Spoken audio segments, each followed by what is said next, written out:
Paso mucho tiempo observando este extraño ambiente para comprender su belleza. Es una belleza que se obstina en construir cada día un paisaje diferente. Paisaje que adormece, pero que también inquieta. Puedo sentir profundamente que esta playa aislada me entrega desnudo a la imaginación. En ella redescubro mi universo mental y se afirma mi afición por el estudio.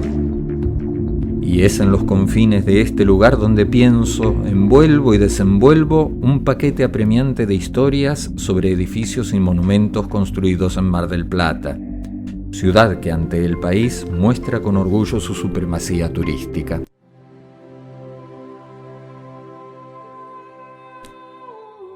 Voy a empezar por decir que soy un investigador. Soy un explorador obstinado que busca en las profundidades y a veces triunfo si descubro el filón. La mayor parte de las veces, furioso por haber sacado piedras.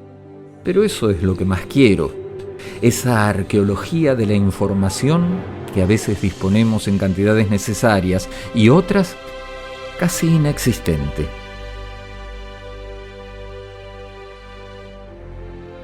Soy un curioso, un acopiador de datos, un ensayista, un provocador de interpretaciones, un inventor de hipótesis y, sobre todo, un pensador con un sentido que solo me confiere la creación continua. Y, sobre todo, alguien que sabe que la investigación es una aventura obstinada y una construcción continua.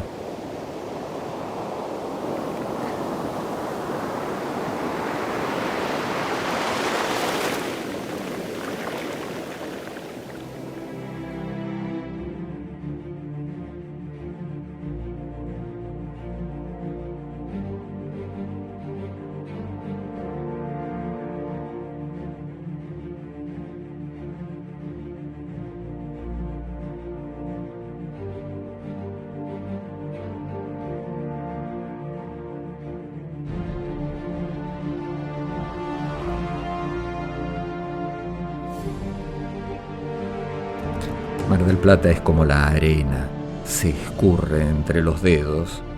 Es una ciudad que está llena de rarezas, como muchas otras ciudades.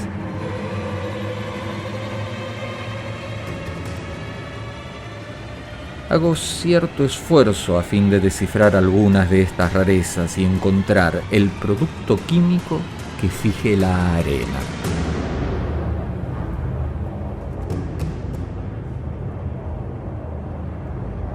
Pero no me engaño. Solo tengo a favor mío la motivación profunda y la esperanza. Todo eso para llegar a cierta verdad.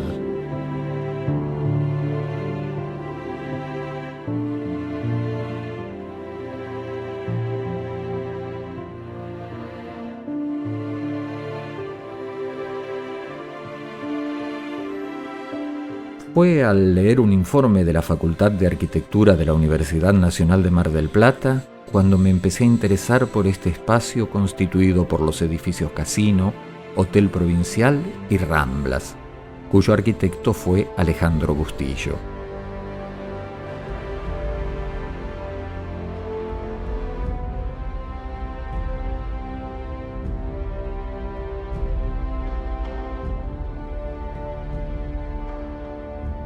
Alejandro Gabriel Bustillo, recibido como arquitecto, aunque es reconocido como un gran artista y hombre de altos conocimientos en cuanto no solo a la historia de la arquitectura, desde un proceso civilizatorio, ha llegado a Mar del Plata a través de quizás uno de los mejores intendentes que tuvo Mar del Plata, que fue José Camuso, allá por 1936, intendente enrolado en un movimiento político que denominamos como tiempos de la conservación o conservadores, ha traído a este gran profesional para realizar en Mar del Plata obras que hoy consideramos icónicas y sobre todo que no han perdido vigencia absoluta. Tan así que reconocemos a Mar del Plata como postal, el área casino provincial y por supuesto que es parte integrante de la obra Los Lobos, de su gran amigo, un artista que es Fioramanti. Nos ha dejado, digamos, en Mar del Plata esta impronta que hoy es Patrimonio de la Nación, obviamente con declaración como Patrimonio Nacional, el área casino provincial, y que empezara allá por 1936, a la cual él le dedicó.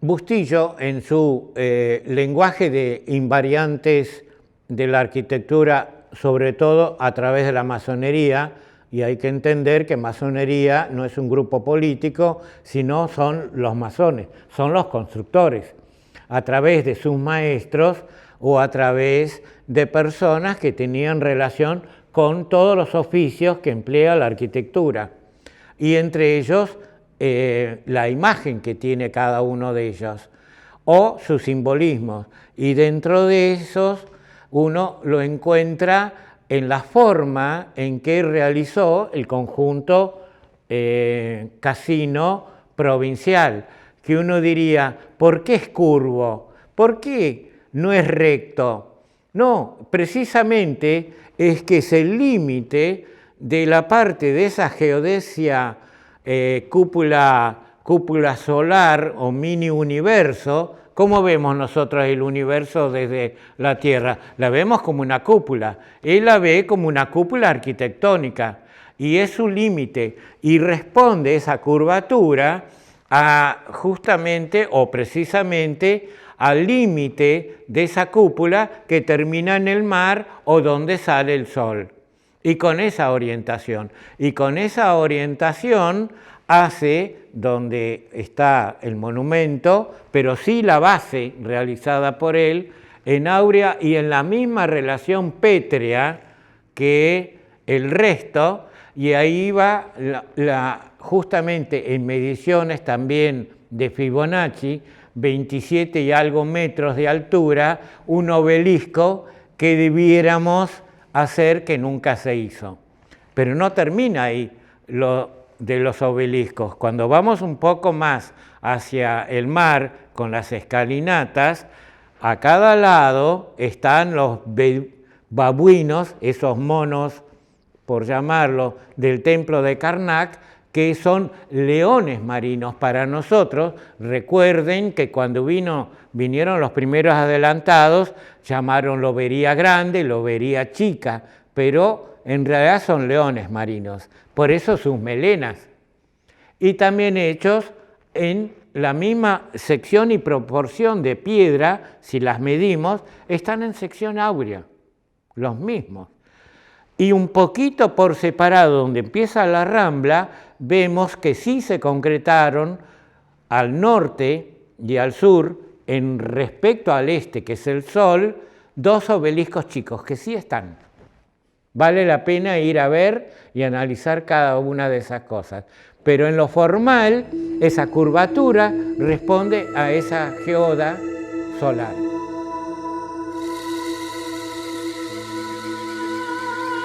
En el citado informe, un estudioso del tema, el arquitecto Hermann Klispur, dice: Bustillo concibe a ese conjunto como un espacio cósmico, urbano, que debe armonizar en forma velada con una mística astronómica.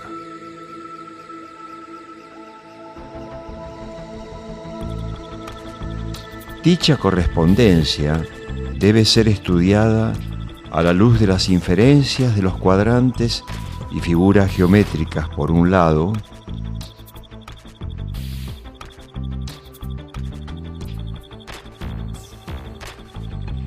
por otro, la simbología mitológica le da una nueva dimensión al mensaje esencial del proyecto.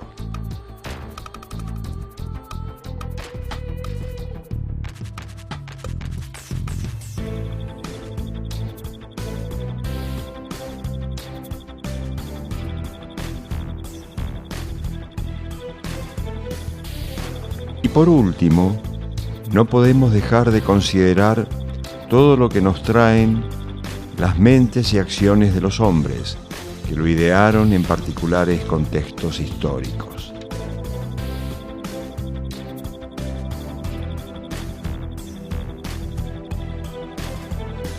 Las figuras geométricas, la simbología mitológica, los conceptos y creaciones vivas del hombre constituyen un código en donde para nada entra lo casual. Y a ese código el misterio suele acompañarlo.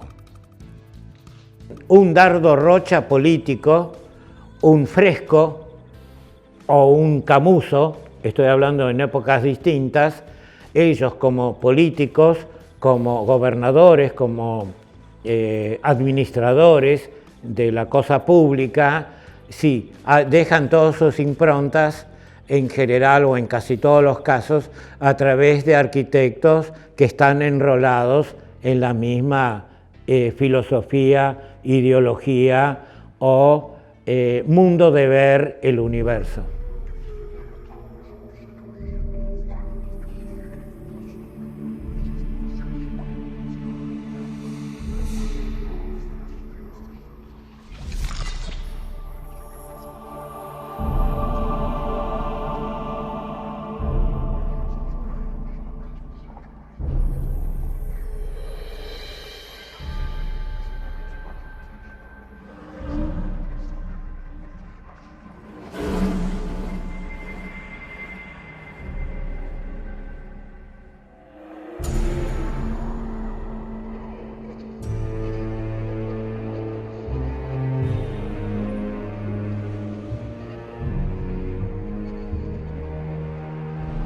Los octógonos, los símbolos fálicos que chillan bajo el sol, los animales sacro guardianes, quedan integrados en el paisaje y dialogan entre sí. Por fin, este paisaje respira por su eje. La línea de Thais, el camino de los hombres que acuden al encuentro del sol, al encuentro de Ra.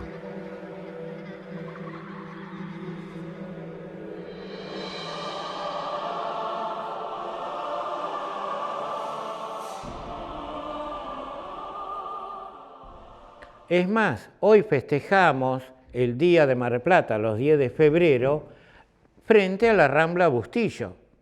Y justamente lo hacemos generalmente en el encuentro de los dos edificios, Provincial y Casino, en un área central donde, si bien está el monumento a Brown, merecidamente, pero que para él era el centro de ese mini universo arquitectónico, esa cúpula geodésica o geometral o áureo solar de él, y es donde generalmente hacemos nuestros homenajes, o sea, hace un nuevo centro cívico de la ciudad.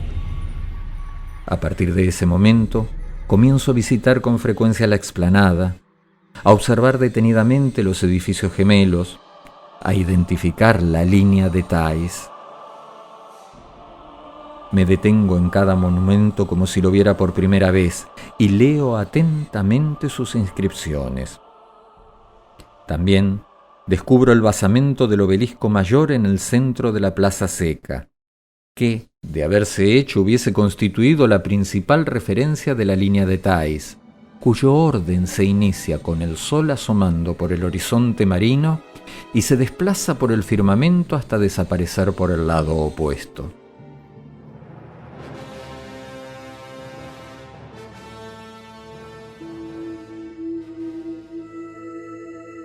Los monumentos de la Plaza Colón, Peralta Ramos, Colón e Isabel la Católica se ubican en la trayectoria de la línea de Thais.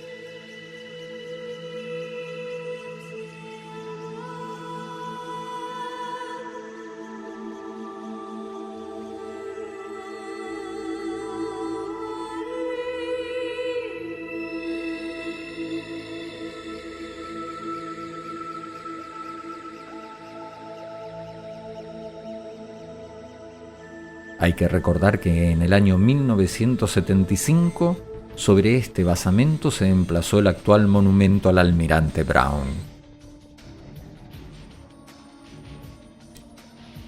Crece mi interés al observar que en su lugar debió haberse construido el obelisco solar mayor.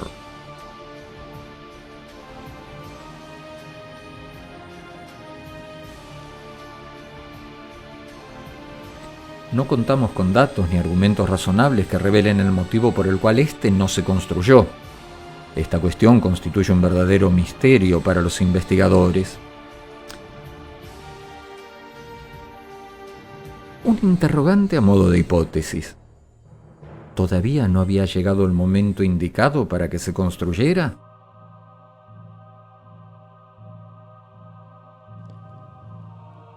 Es evidente que todo el espacio ideado por Bustillo es un gran templo del Sol y proyecta una estructura cósmica. Lo máximo luego de obras en la Mesopotamia viene a ser lo egipcio. Y lo egipcio quizás lo más destacado para él, y quizás para muchos otros también, o para mí mismo, es el templo de Karnak.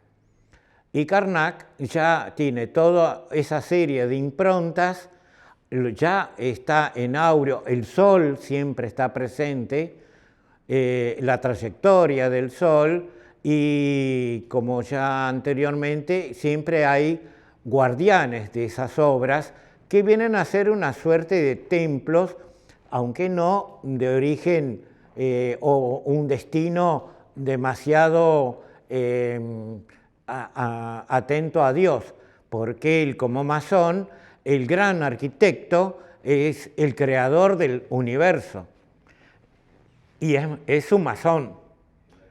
No quiere decir que sea ateo, sino que el creador, y para él un creador es el gran arquitecto, el gran maestro, el que todo lo ve, el que vemos en los billetes de $1, por ejemplo, por decirlo, ¿no? La adherencia del astro a la obra de Bustillo responde a la idea dominante que la vincula con elementos lejanos de la mitología helénica y egipcia.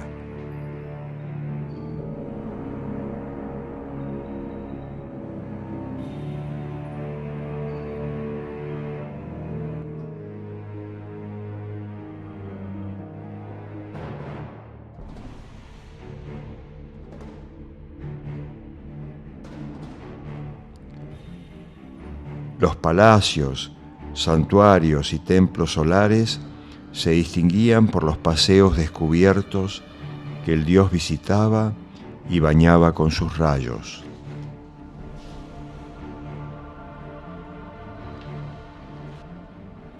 La Rambla marplatense es un espacio dinamizado por el encuentro de los habitantes con el sol, teniendo el mar por delante.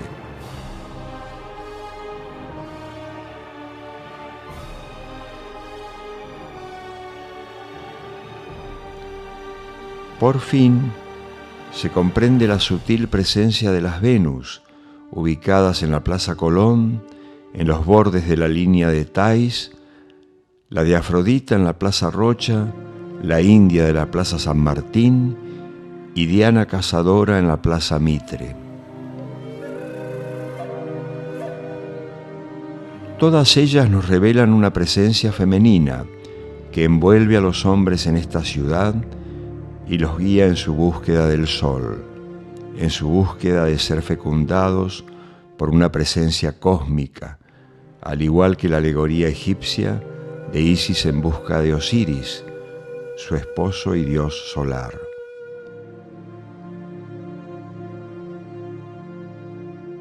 Bustillo escribe: propiciamos una arquitectura monumental argentina del tipo netamente helénico, tomada de su misma fuente originaria, a través de las tradiciones que de ella derivaron.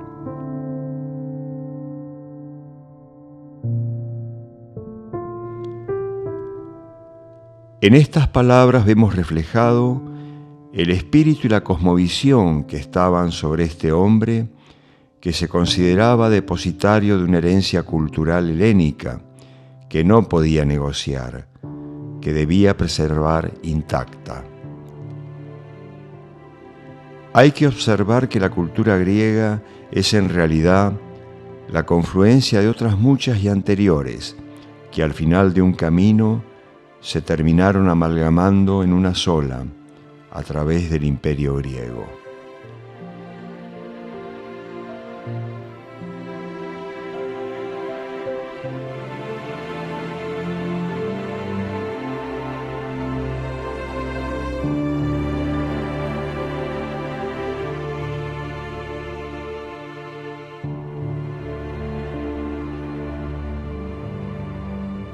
Me siento devuelto al verdadero sitio que es el primero, fiel ante todo a las fuentes originarias del proyecto de Bustillo, y no me resisto al ver cómo emerge un mapa de intersecciones nuevas de otra Mar del Plata y un cruce de elementos que antes no se veían o estaban velados.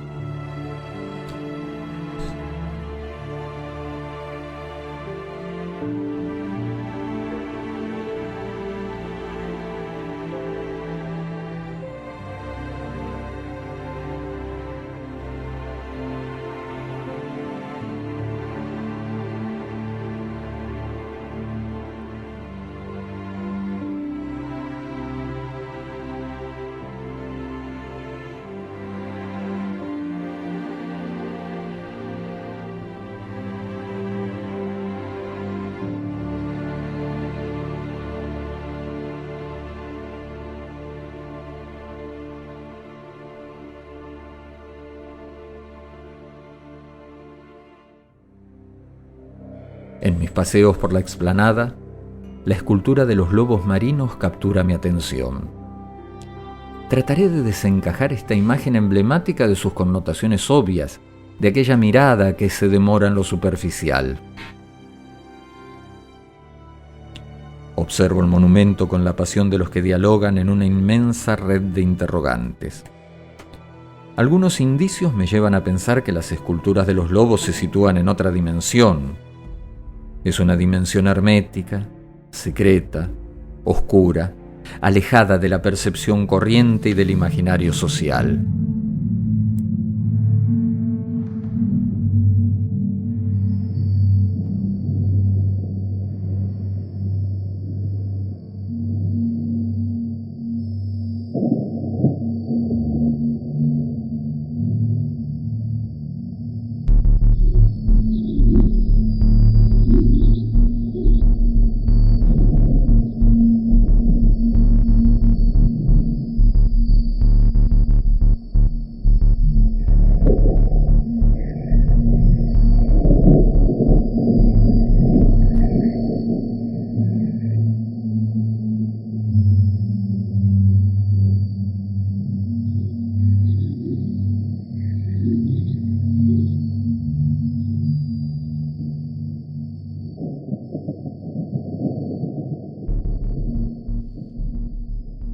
Los lobos marinos son las primeras esculturas de la serie y están ubicadas en el extremo este a la salida del sol.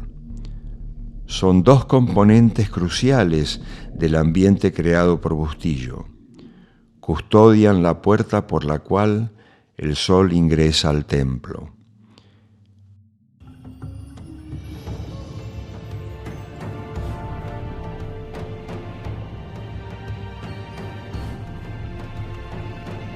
esculturas de piedra que brillan y fulguran a cielo entero con el sol saliente y el mar por delante.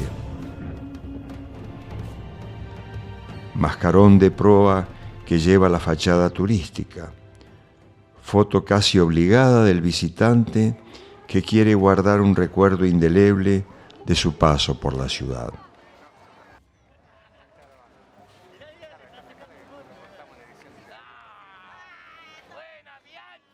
Simbología altamente afirmada en la piedra inmutable a disposición de los hombres para que perciban, acaricien, dibujen y fotografíen cada uno de sus detalles.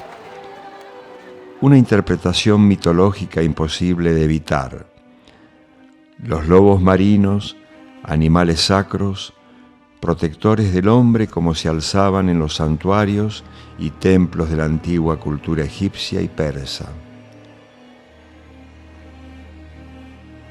Clispur dice que en los basamentos de los obeliscos de Luxor estaban representados animales sacros, babuinos, y también explica que Bustillo abrevó su genio en la herencia de la cultura griega, a la que admiraba.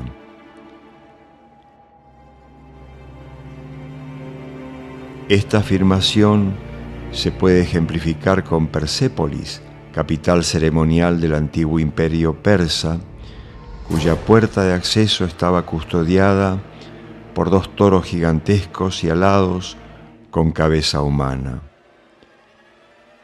Según afirma el citado autor, los animales sacros de Bustillo serían los lobos marinos de Fioravanti, autor de las esculturas.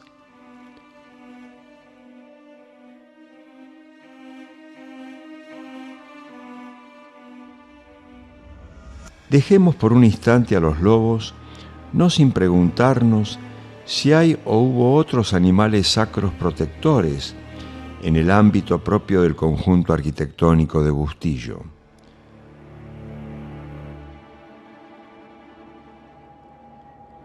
Ideados por el arquitecto y paisajista Carlos Thais para el Paseo General Paz, en el extremo de lo que hoy es el sendero diagonal de la Plaza Colón, se erigían 2 leones.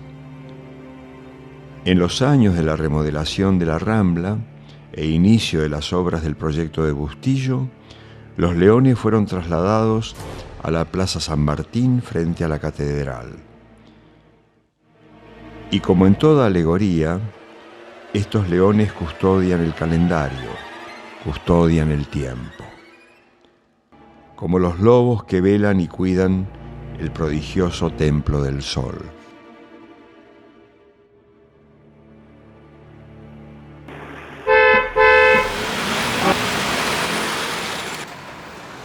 Existen varias maneras de estudiar un tema.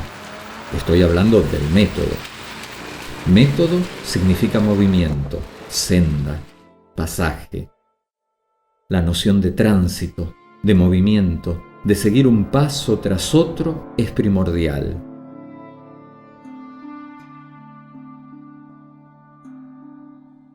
Existe el método novelístico o novelado, que consiste en cargar las tintas sobre tal pensamiento o tal hecho con una ficción realista. Parto de la realidad, abrazo el elemento novelesco que me ayuda a imaginar mi camino hacia la verdad y vuelvo a la realidad. Subir, descender, ascender, saltar, este es el increíble método que me lleva a un nuevo parto en mi lucha por encontrar un modo diferente de interpretar las figuras y aquellos sucesos que describo.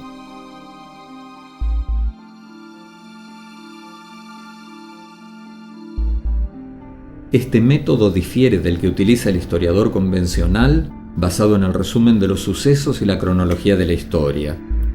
Tras una pretendida objetividad, hace gala de una impersonalidad que no es más que una ilusión ingenua.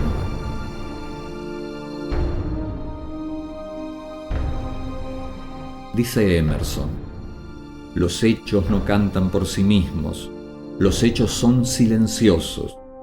Cualquier canto que dejen oír depende de la orquestación realizada por un arreglista humano.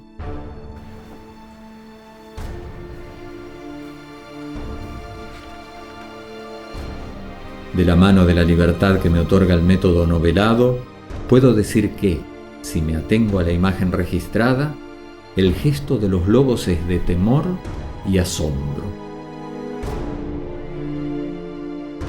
Se podría decir que las miradas, cargadas de una gran intensidad, están dirigidas a un estadio supremo donde se inscribe un misterio apremiante.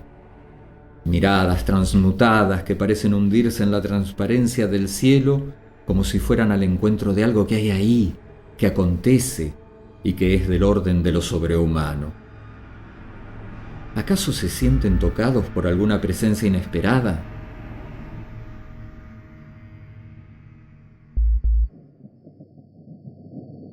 ¿Una manera casual de mirar? En una creación del artista como lo es una escultura, el factor aleatorio es poco frecuente. Lo que es más frecuente es la selección consciente o inconsciente, pero nunca casual. A diferencia de mascarones de proa de un barco que tienen altísima significancia y simbolismo, miran justamente el firmamento. Y el firmamento es todas las estrellas. Pero es el universo también. En cambio, un mascarón miraría el horizonte, el lugar a donde yo voy. Mira horizontalmente, claro. En cambio, los leones marinos o los babuinos en Karnak miran el firmamento, lo estelar. Y hay que tener en cuenta que ¿cuál era el dios para los egipcios? Ra, el sol, cosas del firmamento.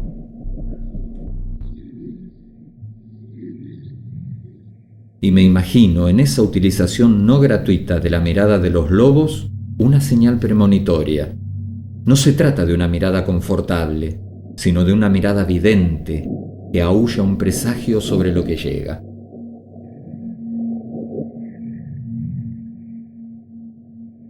Llegamos al momento en que puedo hacer una síntesis sobre mi mesa de trabajo del terreno recorrido. Trato de recomponer las piezas sin olvidarme de ninguna y ver qué encierra todo este espacio.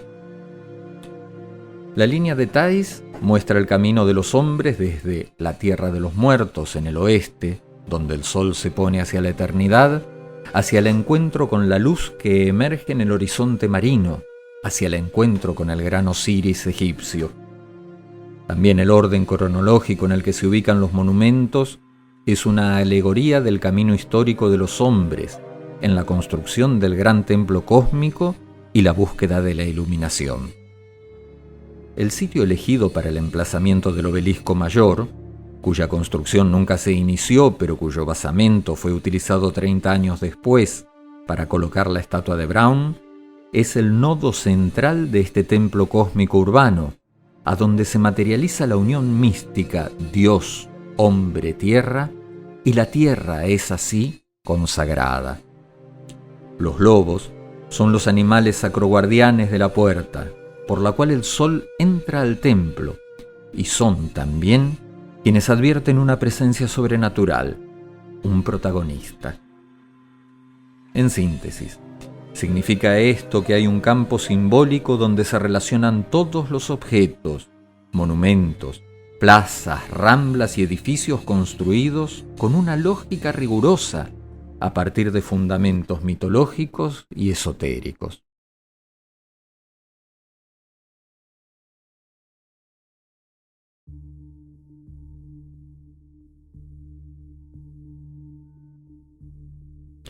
Tengo deseos de visitar al profesor Gustavo Mena en el lugar que podría llamarse su segunda casa, el Museo Castañino.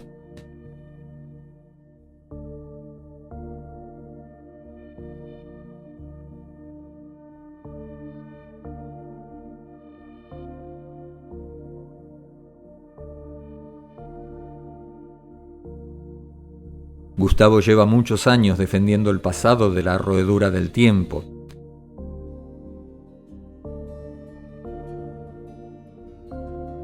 Cargando en el inventario de su trabajo cotidiano esos pedazos de seres y cosas inmóviles que el visitante curioso, en vueltas inacabables que implican horas de recorrido, animadamente engulle y deglute.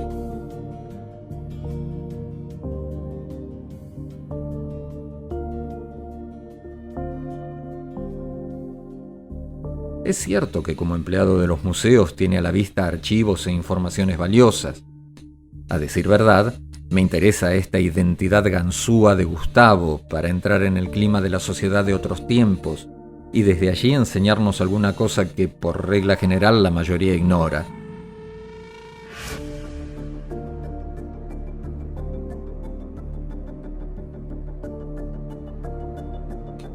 Pero lo que más valoro es su voluntad de abarcar el tema desde todos los ángulos y la forma literaria y plástica de la que su relato está impregnado.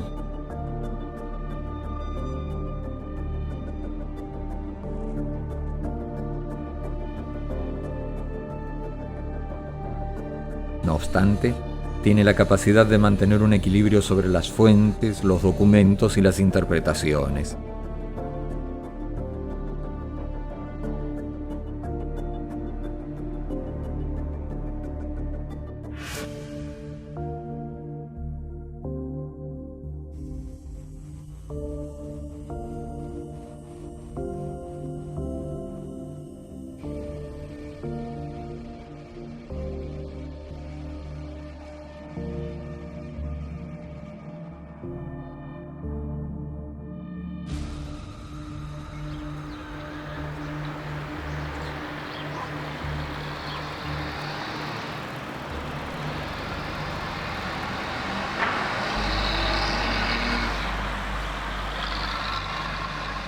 Los lugares altos son indicadores de dominio o poder sobre un área.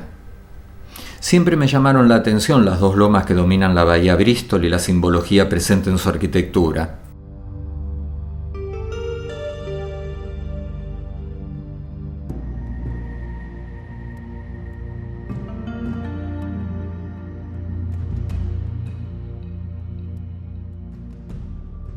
Por eso, en mi camino hacia la casa de Ana Elía Ortiz Basualdo, el actual Museo Juan Carlos Castañino, donde me encontraré con Gustavo Mena, me desvío por un momento del hilo de mis investigaciones. Y lo hago para contemplar 1, 100, 1000 veces más el Château Frontenac que pertenecía a la familia Leloir.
Presiento cierto misterio cuando voy al encuentro de esa aglomeración de símbolos que afloran a pesar del abandono en el que están sumidos.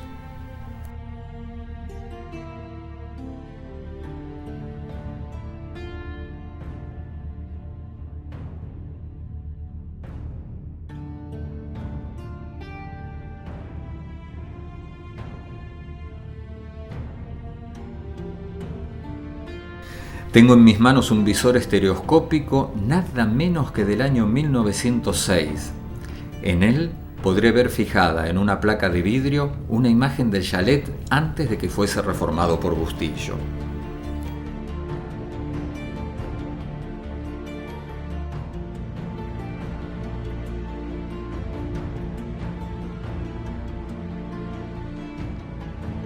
Al respecto, las palabras del historiador y arquitecto Roberto Cova son concluyentes. Él dice: no tenía nada que ver aquel chalet de fines de siglo con este que es el resultado de una enorme remodelación de Bustillo.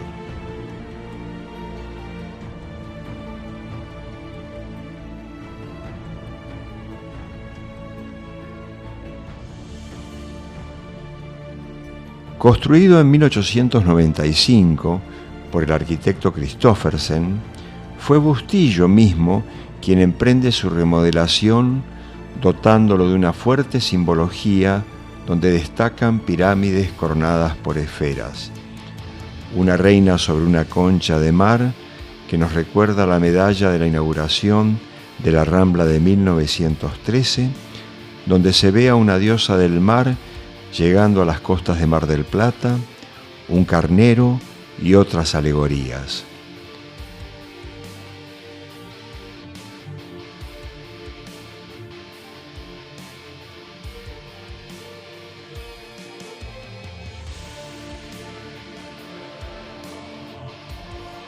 Me pregunto qué habrá llevado a sus propietarios, Antonio Leloir Sáenz Valiente y Adela Unsue Budrix, a plasmar toda esta ornamentación que caracterizan el patio y la fachada de la propiedad, donde se mezclan piezas y elementos tan diversos.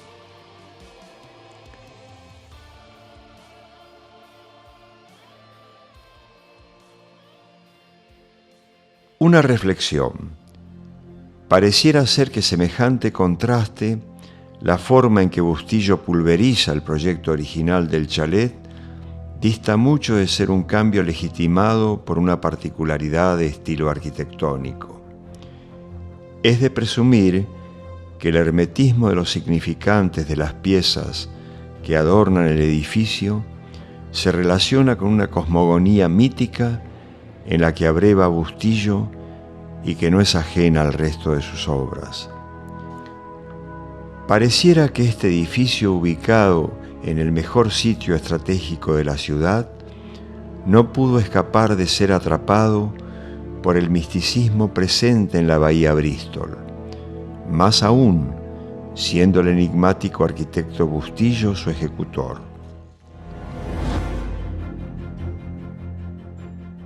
Tampoco puedo evitar, andando por este barrio privilegiado de Mar del Plata, donde los notables tenían sus casas de veraneo, detenerme frente a la iglesia Stella Maris, que ocupa su sitio en la loma principal de la ciudad, junto a la Torre Tanque.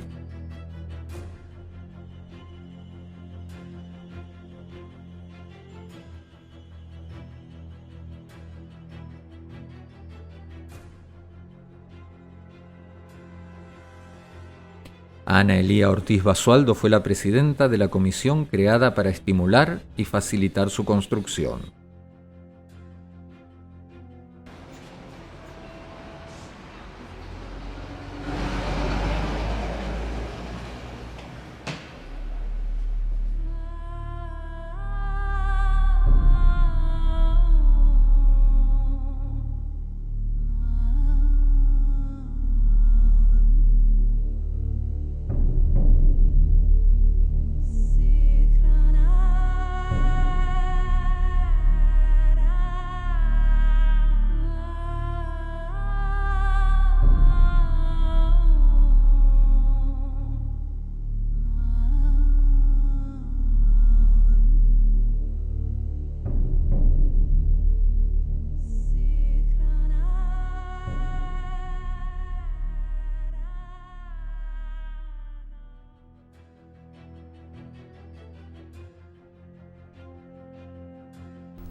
De este lugar sigue despertando mi atención la aguja del templo gótico, como se lo llamaba en sus orígenes.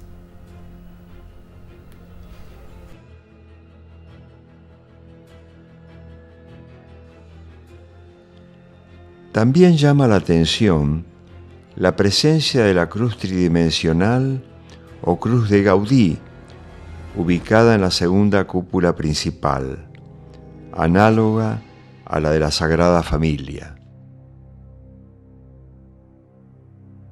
Según Rafael Álvarez Izquierdo, autor del libro Gaudí, Arquitecto de Dios, los brazos de la cruz representan simbólicamente la proyección del hombre hacia los 4 puntos cardinales y el eje vertical, el cielo y la tierra. La cruz tridimensional está también presente sobre el panteón de la Sociedad Giuseppe Garibaldi en el viejo cementerio de la Loma en nuestra ciudad. Los elementos de la cruz tridimensional son remotos. La tau también se ve en monumentos megalíticos de las Islas Baleares.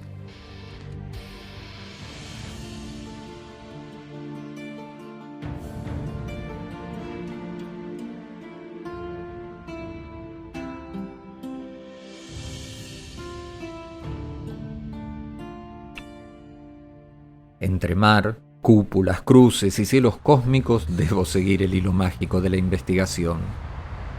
Ahora sí, llego al fin del itinerario para encontrarme con Gustavo Mena en el discreto encanto de la residencia de Ana Elía Ortiz Basualdo. Siempre me emociono al entrar a esta casa cuya arquitectura pintoresquista francesa de principios del siglo XX, muebles y decorados al estilo francés, jardines, ventanas y balcones que dan al mar, me hacen soñar con la atmósfera de antaño, 100 años atrás, donde se podía escuchar la música de un piano que salía de uno de los salones.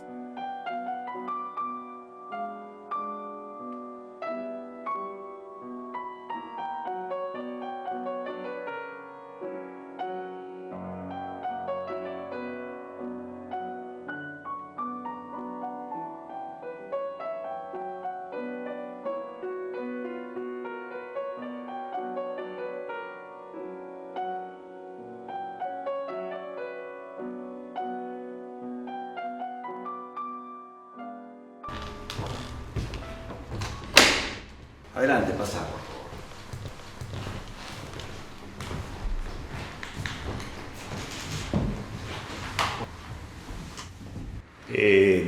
Quiero decirte, de acuerdo a tus inquietudes, o tratando de responder a tus inquietudes, que de las dos lomas, de Estela Maris y Santa Cecilia, esta loma es la que tiene mayor altura, pero además es la que contiene la arquitectura más simbólica.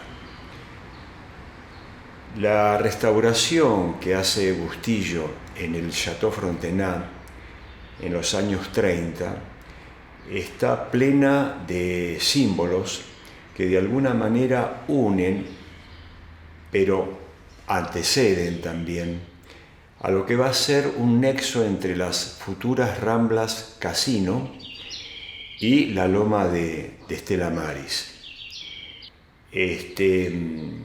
En el Château Frontenac o el patio Leloir hay una reina que domina la bahía, colocada por Bustillo allí, y que contiene de alguna manera o se relaciona con una mística o un misterio que se me ocurre que proviene de Egipto, ¿no? Todos estos símbolos, realmente junto con la diosa que domina la bahía, de alguna manera son símbolos que contienen un misterio realmente magnífico desde mi punto de vista, que de alguna manera merece ser investigado, porque es parte del enigma y el misterio que Bustillo y los hombres de su época, profesionales y colegas de él, trazaron como una especie de pasillo místico entre la Rambla Casino, que se empieza a construir en la década del 30, y la loma de Estela Maris.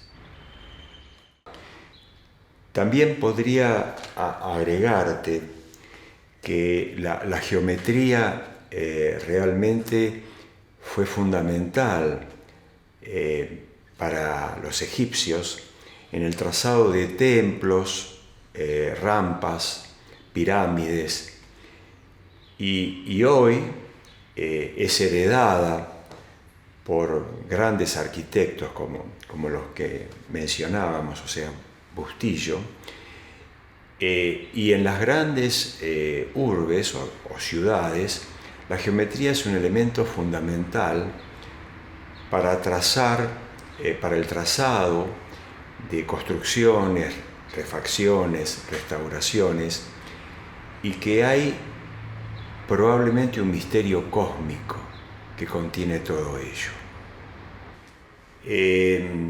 Es lógico, es subjetivo, es susceptible de análisis, pero no por eso menos real, que esta zona contiene enigmas que los arquitectos, desde un punto de vista racional, matemático, en sus investigaciones, han dejado quizás inevitablemente cosas y enigmas por descubrir, y que una investigación más profunda lograría desentrañar en enigmas que realmente serían maravillosos. Sería maravilloso poder realmente sacarlos a la luz, a la superficie. Por eso deseo que tus investigaciones tengan un buen curso, realmente. La entrevista con Gustavo Mena disipa mis dudas y reafirma una única y contundente respuesta. El patio Leloir del Château Frontenac anticipa una construcción simbólica que 18 años después se hace realidad en la Bahía Bristol, con el complejo Rambla Casino. Por lo tanto, existe un enlace entre la Loma Stella Maris y la Bahía Bristol, en cuyo trasfondo hay diversos significantes que tiñen de extrañamiento las intervenciones urbanas de Bustillo y otros pioneros de su tiempo. El núcleo representativo de los elementos simbólicos que se cruzan en estos espacios urbanos sería, básicamente, el trabajo de los hombres en busca de la iluminación divina.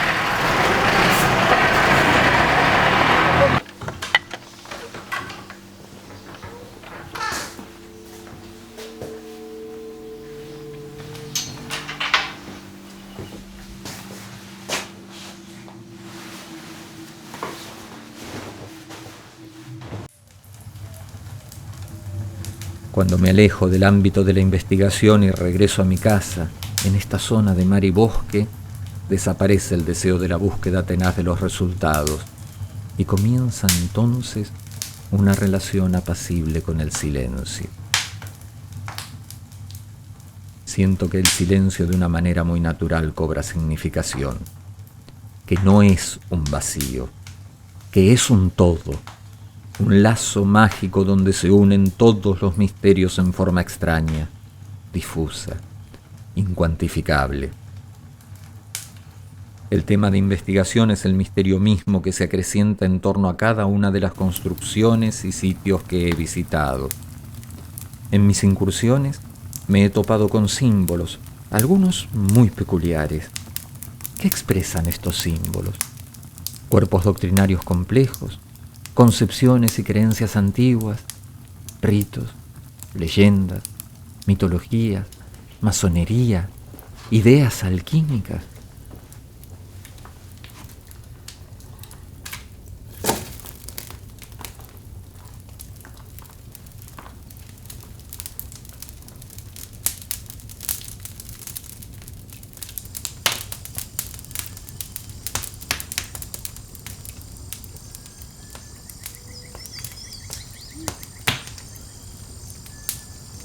Siento que el silencio profundo de este lugar sabe abrigar y también dar consuelo a los interrogantes sin respuesta. Aquí puedo vivir la experiencia de dejar que el misterio respire. El misterio busca su decir en el silencio. Puedo confiar en él y dejar que reparta noticias de lo que no sabemos.